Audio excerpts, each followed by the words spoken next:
Bem-vindo ao canal Histórias Sobrenaturais. Prepare-se para mergulhar em relatos arrepiantes, lendas urbanas, encontros sobrenaturais e fenômenos que desafiam a lógica. Relato 1. O quarto do sótão.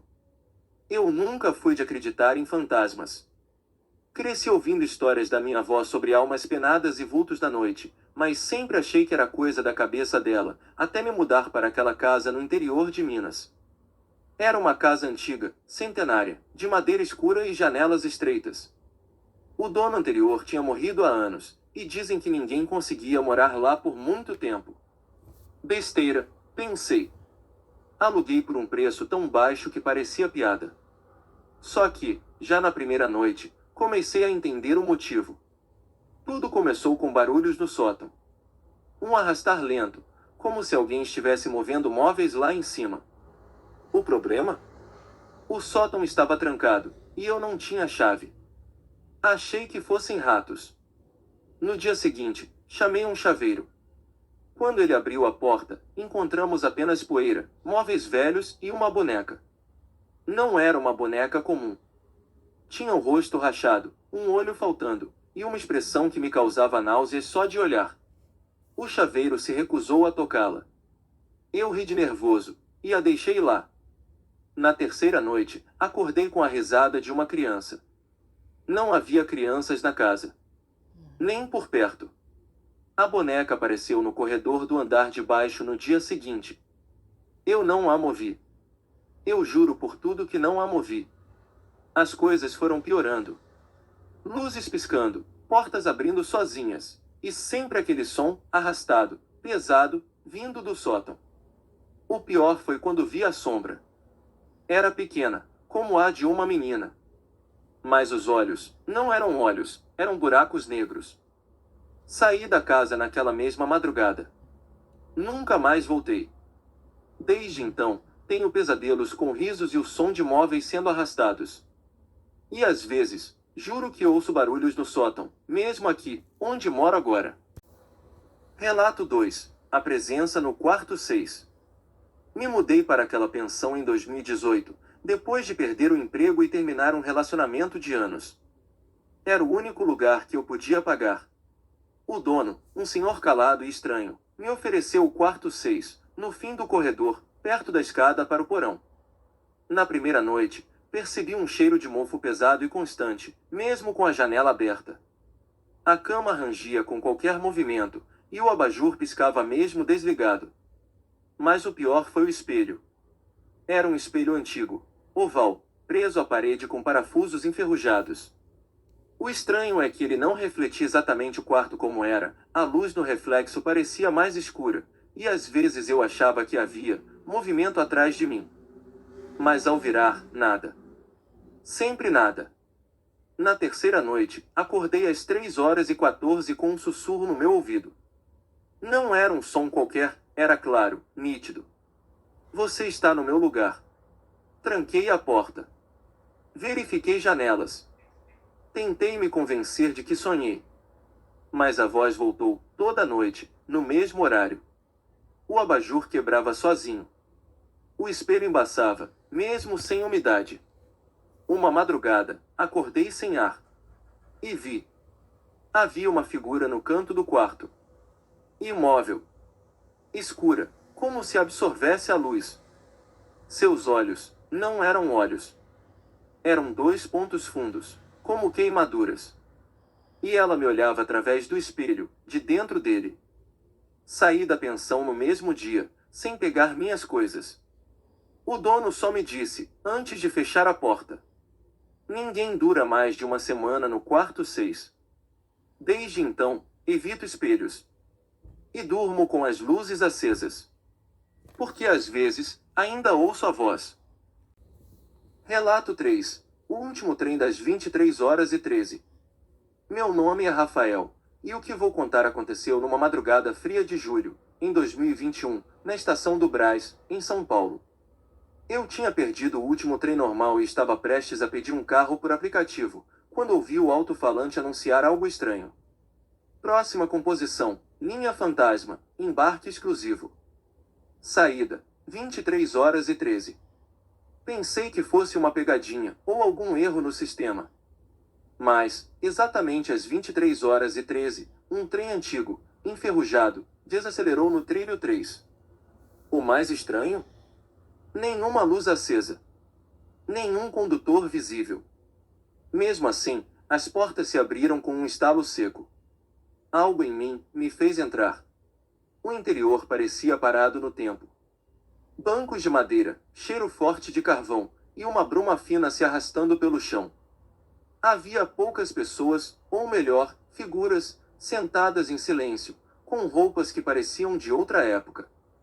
Ninguém olhava para mim. Quando tentei sair, as portas já tinham fechado.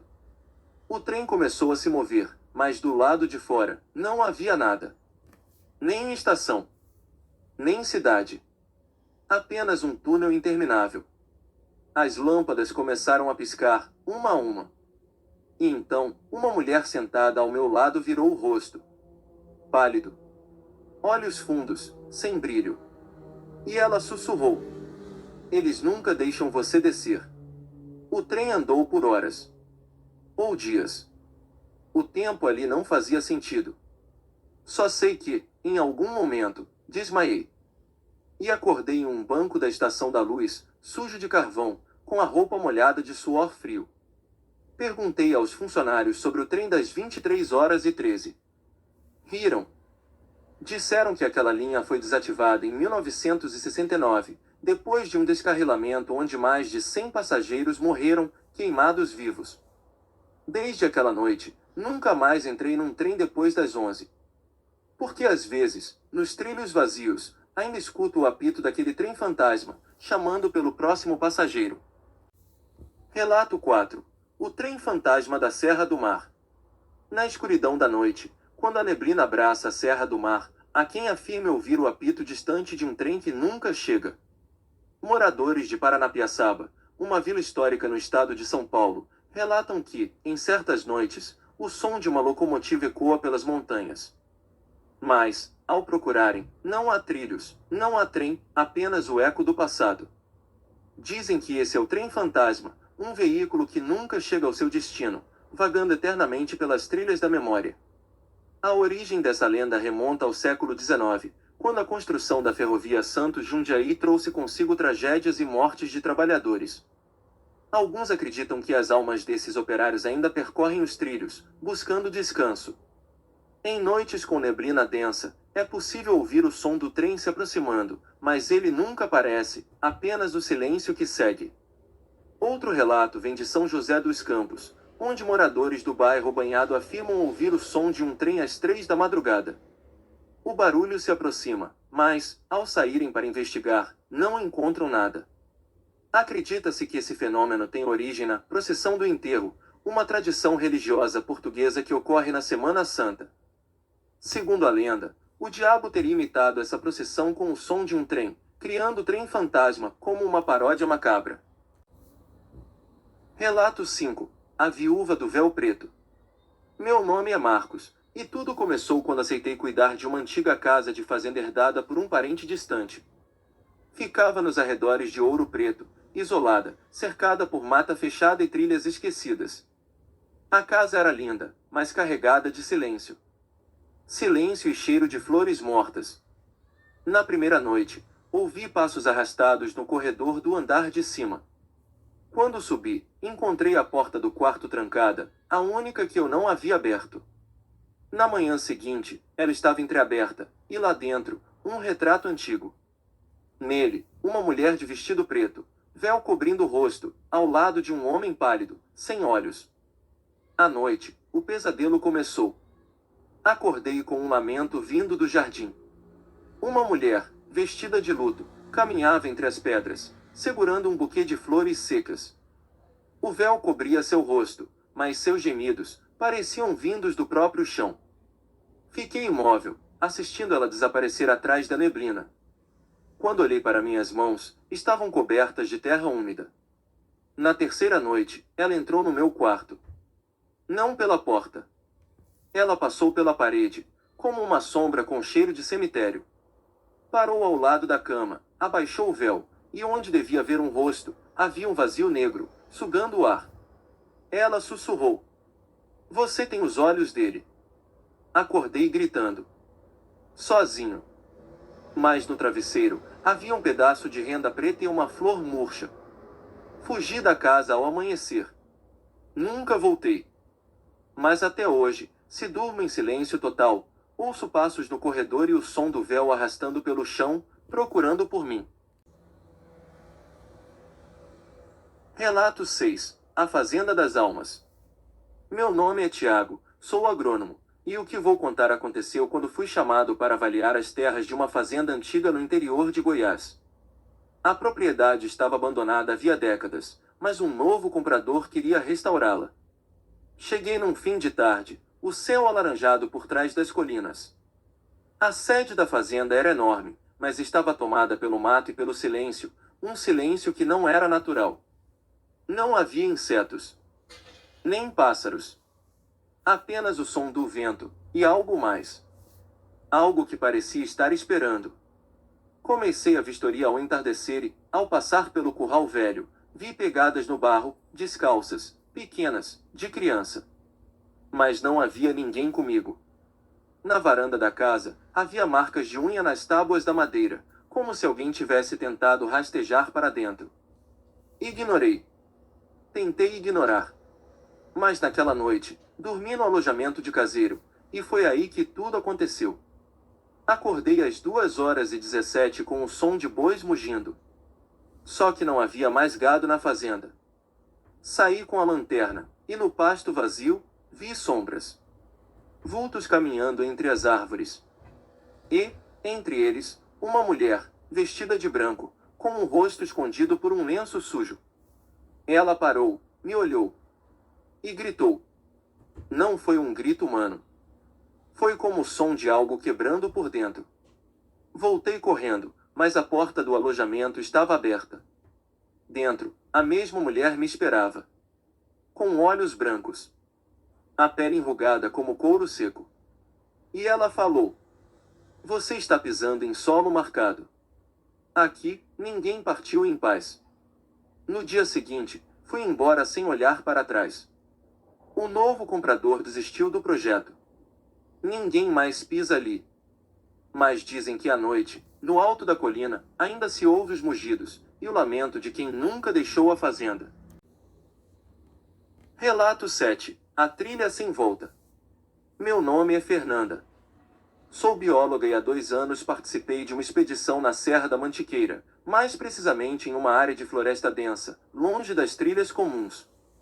Era para ser um estudo simples sobre espécies nativas. Mas o que aconteceu lá nunca saiu da minha cabeça.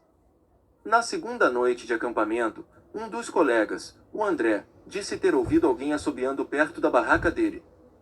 Achamos que fosse o vento. Mas o som continuava, sempre o mesmo assobio, repetido, como uma espécie de chamado. No dia seguinte, encontramos pegadas ao redor do acampamento. Mas não eram de animais. Eram pés humanos, descalços, fundas, indo em círculos. O mais estranho? Nenhum de nós tinha saído da barraca à noite. À noite seguinte, o André sumiu. Achamos que ele tivesse ido fazer necessidades no mato, mas ele não voltou. Procuramos por horas, e foi aí que eu vi. Entre as árvores, havia alguém parado. Alto, magro, encurvado. A pele parecia cinza. E os olhos refletiam a luz da lanterna como os de um animal. Ele não se movia. Só olhava. E quando pisquei, não estava mais lá. Na manhã seguinte, encontramos a mochila do André pendurada no alto de uma árvore, a mais de 4 metros do chão. E no chão, uma espiral desenhada com folhas secas. O rádio parou de funcionar. O GPS travou. As bússolas giravam sem parar. A floresta parecia diferente. Como se tivesse se fechado sobre nós. Conseguimos sair só 3 dias depois, seguindo o som de um rio que nem constava no mapa. Nunca mais ouvimos falar do André. Dizem que ali existe uma zona morta, onde o tempo se dobra e as coisas não seguem as regras da natureza. Mas eu sei o que vi. Aquilo que nos vigiava. Que assobiava. que levou o André. E às vezes, quando fecho os olhos à noite, ainda ouço aquele som, bem longe, mas se aproximando devagar. Assobiando. Me chamando. Relato 8. A Caravana dos Esquecidos. Meu nome é Lucas, e o que vou contar aconteceu quando eu ainda era adolescente. Morava em uma cidade pequena no interior, onde as pessoas falavam pouco, mas sabiam muito sobre os outros. Um dia, uma caravana cigana chegou. Não era algo incomum na época, mas algo naquelas pessoas me chamou a atenção. Eles se instalaram na periferia da cidade, em um terreno baldio coberto por árvores antigas e retorcidas. A barraca de adivinhação de uma cigana, chamada Elira, estava no centro do acampamento. Ela tinha uma presença estranha, quase hipnótica. Os olhos dela eram de um verde intenso, como se estivessem vendo algo além daquilo que os olhos humanos podem enxergar. Por curiosidade, decidi visitar o acampamento. Ela me viu à distância e, quando cheguei perto, me pediu para sentar-se à sua mesa. Não precisei dizer nada. Ela já sabia quem eu era. Sabia meu nome, meus medos, e até o que eu sentia naquele momento, como se tivesse lido minha alma. Elira me fez uma pergunta. Você quer saber o que o futuro guarda para você? Eu, confuso, respondi que sim, mas não esperava a resposta que ela me deu. Ela me entregou uma carta de tarot, o As de Copas, e começou a falar sobre um evento que aconteceria em minha vida. Mas ao invés de falar sobre o futuro, Elira me contou sobre meus antepassados. Falou sobre uma maldição que havia sido lançada sobre minha família, sobre uma dívida não paga com os ciganos, sobre um pacto antigo que ninguém se lembrava. Ela me disse que, se eu não fizesse algo, a dívida seria cobrada de forma cruel. Eu teria que seguir a caravana e nunca mais voltar. Eu ri, achando que fosse apenas uma história de mistério. Mas algo naquela noite mudou. A caravana não estava mais no local onde a vi. Quando fui perguntar às pessoas, ninguém lembrava de tê-la visto. A única pista era um cheiro de terra molhada, que persistiu na cidade por semanas. Nos dias seguintes, a sensação de ser seguido nunca me abandonou. Às vezes, sinto como se algo me observasse de longe. Quando fecho os olhos, ouço o som das carroças, o eco das músicas que nunca ouvi, mas que reconheço com uma sensação de estranheza.